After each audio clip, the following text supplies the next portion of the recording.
when my kids went to school, this was so dumb. We had a rule in our house, which was you don't have to follow stupid rules. That's a good rule. But if you get caught, you have to put up with consequences. But right. So one rule was the school had, not only could you not throw snowballs, you couldn't make them. And so they were trying to, yeah, exactly. You should shake your head. That's for sure. It's like, because their answer, and this was all politically correct nonsense, non-competitive games. We're only going to play non-competitive games. Yeah. It's like, first of all, I studied Piaget. Yeah. A hockey game is not competitive exactly, because in a hockey game, well, no one brings a basketball. Everybody plays hockey. So that's cooperation. And then on the team, you have to cooperate. And like, if you're the star, but you never pass, you're just a dumb son of a bitch. You're not the star.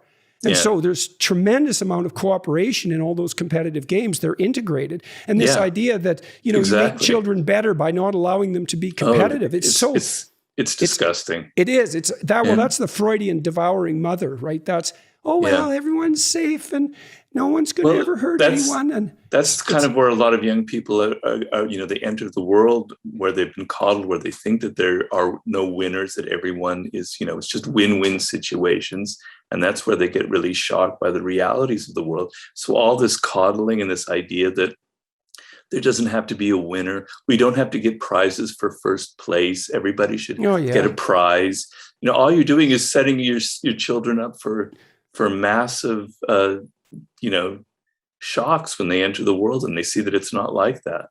Yeah, and then they get disillusioned and depressed, or traumatized by it. I mean, when my son's hockey team in his school, they won the city championship, which was a big deal, and the school was pretty happy about that. To his credit, so was the coach. But the principal, who was this authoritarian empath, she was an awful person, I thought.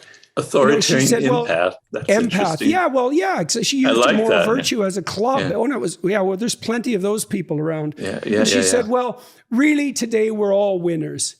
And the coach had exactly. No, it is sickening because my son was just appalled by it, but the coach had enough guts. He said, no, the hockey team won. And it's not like the kids in the school were jealous. Some of them were, obviously, but most of them were really happy, like you are when your sports team wins, and most people are generous enough so that they're able to celebrate someone else's victory without. And that's the same. I saw this with birthday parties. I just bloody well hated this. It's like, well, every child gets a gift bag.